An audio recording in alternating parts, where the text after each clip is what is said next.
Hello guys, and welcome back to my channel. This is Hello to Hired with Laura. So I want to start out this first video here just kind of explaining a couple of things.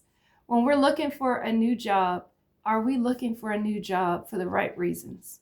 So some of us will sometimes leave a job and then understand later after getting another job that the grass was not always greener on the other side. So I wanted to give a few outlines of some things that are very important to staying at a job, that are really good tips to know when it's time to go and when it's time to stay. So one of the things that is most important to most people is to not be exploited through the job, meaning not being work burnt out every day. So if the job is a salary job, you have to keep in mind that they are going to expect you to put in more time and more effort. But if this is an hourly job, are you doing some work off the clock? Are you doing some work at home that you shouldn't be having to do? Are you staying late every single day and still not getting anywhere? Are you receiving the knowledge that you need to training-wise at the job? And when asked to, are you given the opportunity to receive the training you need? So you have to be able to speak up for yourself. In the job, everything is not always a given. There may be training programs and manuals, there may be tests, there may be all kinds of different things that apply to a job that are very important. But the key is that once you are fully trained and on board in a job, are you being exploited through that job? Meaning, are you being continuously pushed to do things that you're uncomfortable with? Don't confuse loyalty with a company with work burnout. Meaning, when you're not feeling well, you're coming into a job on a daily and you should be staying at home. Meaning, I may have a really bad cold, I may have a fever, I may feel really bad, and I am confusing. I'm afraid to call out because they're going to be upset, or we're low staffed, we don't have enough people. These are things that can happen at a job. But if you are really not feeling well, don't go. Explain, and also call ahead of time and allow people to see that you do care, but that you're not able to come in if you're ill. You should never go to work with a fever. You should never go to work when you have something contagious, such as like we're dealing with now over these years, COVID, the flu, really bad infections like chickenpox, or something going on, conjunctivitis. These are things that you should be able to, an employee or employer, should understand why you're not going in. Now, it is a very important thing to be receiving the knowledge that you need with this job. Any job that is asking you to do things that you are uncomfortable with is not a good job. And so reasons I say a lot of times that it's a time for you to think about, is it a time for me to stay or is it a time for me to go? And those things are a lot of times, how are we being treated as people? Because when it comes down to it, we're people. So when we're going into work, are we being valued for our work? And are we being valued as a person? On a daily, I will say, jobs that I've had over the years, they confuse your work-life balance with your home life. When someone is asked to consistently stay over or work longer hours or put in more time or just work this holiday, it's important to do those things, especially if you want to move up within a company. But it's also important to not blur the lines. Don't forget your value. Never forget what you're worth. And express that in a knowledgeable way where you're not coming across like being in a rude way, but express what you bring to the job and what your actions have done, what you've done with the company to impress others, and never forget who you are. These things are so important. Because when I'm looking to stay or go, I'm thinking of all the things that work well for me. Do my hours work well for me? Does the pay work well for me? Is there room for me to grow within this company? And when you think of all these things, they're truly important to what makes us decide to leave, to go possibly get an interview, see what's out there, what's going on at other companies that may be able to offer me different things. It is so important that when you're looking for a job, that you think through, is the job I'm working at somewhere where I can grow, somewhere where I could understand my value within and my placement within the company? Is this company willing to train me well? Is this company willing to treat me well? Does the employer appreciate their employees that work for them? What do they do? What are the incentives? Are there bonuses?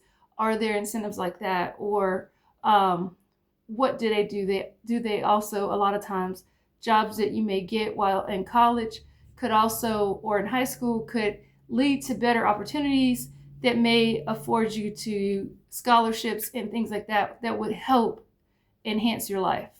So when thinking about it, think of your checklist first. I want to get a new job today. Is the job that I am working for right now, are they helping me grow as a person? Am I being nurtured? What is my 5-year plan with this company? If I'm still here in 5 years, what do I see my life like? And currently, how do I see it escalate into that over the course of those 5 years? Am I getting what I need within this job? And then if it's me, that it's something I need to be doing, that I need to work on, maybe it's time to adjust. Look in the mirror. Think of the things that we could possibly change about ourselves that would make us a better candidate to move up in a company. And these things could be when maybe we have a simple issue like tardiness. Maybe we have a simple issue like we call out a lot because we've had a lot of issues. Maybe we have a small child that's sick a lot or things like that. If it's something you can control now, think about it. Think about how you control it and how you can grow as a person in order to think about what I'm going to do to move forward, to find that new pathway. But the reason why I say this is this video is for those who have possibly left a company and then moved on and had to go on backwards and work for that company again. This has happened several times in my career over the past few years.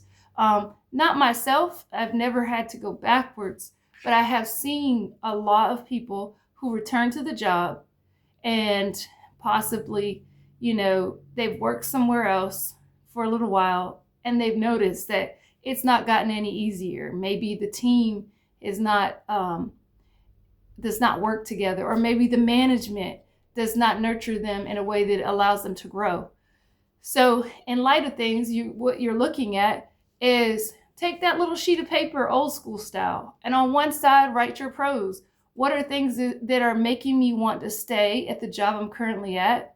And what are things making me want to leave the job that I'm currently at?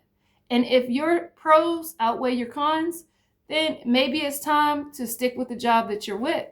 And if your cons outweigh the pros, then maybe it's time to go. But you need to think things through logically. A lot of times folks will leave a job only to return to that same job a few years later, or not even a year. It could be less than that time. So I have seen people leave companies several times and then they realize it really wasn't that bad here and I should have just stayed. I really enjoy the team here or the folks that I work with here. And maybe I left this job just for another dollar. And maybe this new job is an extra hour away. So you have to look at all your perspective outlines. If this is going to be better for me financially, it's very agreeable to think that that's okay. That, or maybe it's that you've worked for a company who does not see your value. And I worked for a company for 5 years that did not see my value. And it was hard. It was plenty of no's, no, we're going to move on with this other person because this other person is living in the area where we have a position open already. And when you live in an area where there's not as many roles in that area and you decide, hey, I'm open-minded to moving, and every time you go for an interview, it's, well, this guy already lives over here. So in perspective, you want to move on and you want to do things. Base it on your characteristics that stand out, your strengths, things about you that make you stand out, that make you different, what you bring to the table. Take action today. Think about those things about yourself that help you enhance your role within a company. And think to yourself, maybe this is the time for you to sit down and wonder, hey, you know what? Maybe I do need to think this through because I don't want to have to keep coming back and forth, you know. And if you do take the time to think, hey, this is something I want to do, I want to move forward and find a role within another company that I could be more comfortable with, then take that time and that respect to to the employer you're currently with, to always never do this, never forget to do this. Always sit down with that employer and notify them with a 2-week written notice. This is so important because over the past few years, I have seen people come and people go. And if you were given that opportunity and you gave a 2-week notice, companies are willing to have you back, especially if you were a good employee. So it is time for you to think it through and decide on your own based on what your needs are so that you can grow and you can shine. So again, I appreciate your time and listening to me. I'd love to hear what you think about the channel and invite you back to my channel. Again, Hello to Hired with Laura. I appreciate you so much and have a great day.